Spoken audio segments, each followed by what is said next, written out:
you think, I've got one in mind. If you pay far too much attention to this program than you should, and I mean probably more because you like it than because you hate me. There are people who pay extraordinary amounts of attention to this program because they hate me, and I don't just mean Keith. But if you pay quite a lot of attention to this program because you like it, you probably know what poem I have in mind. There's a poem I have in mind that almost beautifully marries those two potential topics together.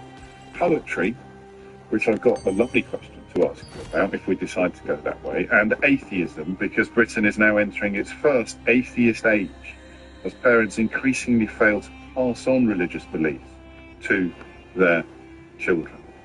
What poem, one of my all-time favourite poems, one of the sort of dozen or so poems that I can actually do, well, I can do it off by heart in my head, or when I'm struggling to nod off, but if I then try to do it from memory publicly or on air, then quite often I stumble and get lost. But I have tried. And so there is a beautiful, beautiful poem that almost perfectly matches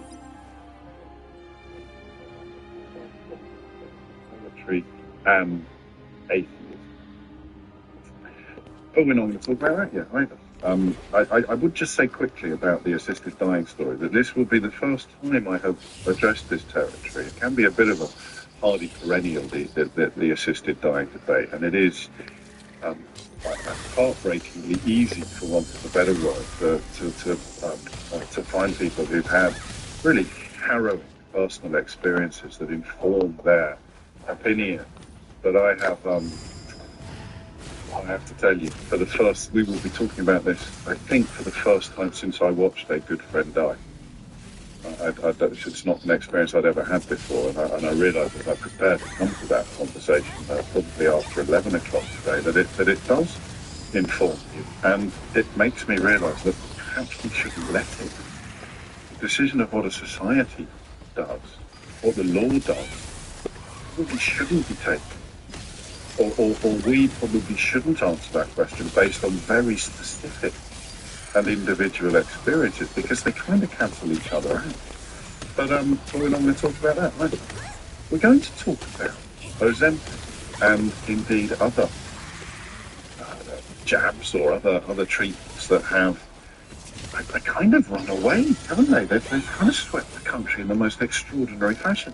I bumped into an old mate yesterday who I hadn't seen for about just under a year, about nine to 10 months. Last Christmas, in fact. I gave you my heart, and the very next day you gave it away. I spotted him, and for about 4 seconds, I thought, I know that bloke, but I don't know why. I know that chap, but I can't quite play. And then I realised it was my friend, my old friend, a friend of 32 years standing and sitting. A friend of 32 years standing who I had not seen for 9 months, and I clocked him, and I couldn't remember who it was. I couldn't quite place who it was, and then I realised there was a heck of a lot less of him than there usually is. He's one of those people who, David Cameron claimed that his nickname at school was Puff, because his weight fluctuated so much. As someone who was expelled from public school for Puff, I can only marvel at the likelihood of that actually being true.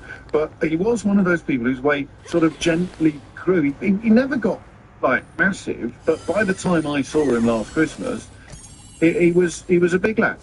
He was, carried it well and all of that, but he was clearly a big lad, and it clearly weighed upon his... Isn't it amazing with weight, how differently it spreads out on different people? I find that extraordinary. You know, the way in which some people, like body mass index is a guide to stuff, the way that some people will put all of their weight on their bottom half and next to nothing on their top half. Don't know whether this is more true for men or women, to be honest with you, but sometimes the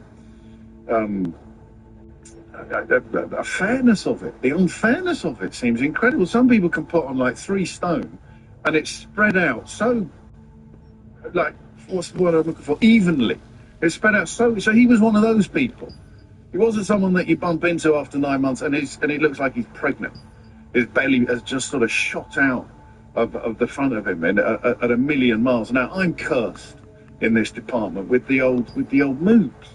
If I put some weight on, they go straight to the chesticle area, which is grossly unfair. And it's linked partly to posture. So Keith has taken on a new role this week on the programme. I can't remember whether we told you. Keith is now head of posture. And he's in charge of reminding me to throw my shoulders back a little bit more as we have these bloody cameras in the studio all the time, catching you in all sorts of strange. But so Keith's now in charge of posture. He got a 15% pay rise for that, to add posture to his list of responsibilities. So he occasionally says to me, sit up straight, which is, strange, distracting. It's like, I had a French teacher. Once who used to find me physically fascinating. Not like that, thank God. But he couldn't believe that I managed to sit in a chair in a way that defied all right angles. I used to sit so low down in a chair, like, I mean, I get move the microphone. I used to sit so low down in a chair like this, I'd be almost sort of, what's the word I'm looking for? Like sort of bowl. I was in a bowl shape in my chair. And obviously when I was as thin as a rake in my youth, this kind of posture is unproblematic. My French teacher hated it. Used to play rugby for England, would you believe, my French teacher? Spoke French in a broad Yorkshire accent. He was one of those teachers you look back on fondly, but at the time you were absolutely terrified of him. And that, of course, as you get older and a little bit bigger, the posture issue becomes absolutely crucial because it goes straight to the chesticle area. The more you bend over in a chair, the more the what would you call it? The more the exaggeration of the chesticle area is acute. So recumbent's a great word. You can go to the top of the vocabulary tree this morning. Yes, when I was recumbent. So I saw this lad yesterday, and it took me a while to realise that he'd lost a ton. It took me a while to realise who he was because he'd lost a ton of weight. And he was very open about it. He said, it's this miracle drug. He says, I've been on the old Ozempic.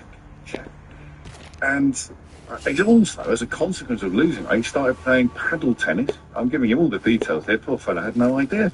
He was going to end up as a major feature on the most popular talk show on British commercial radio on a Friday morning after sharing his health kit with. He started playing paddle tennis, but he started playing paddle tennis after he started the jam. I said, how do they work?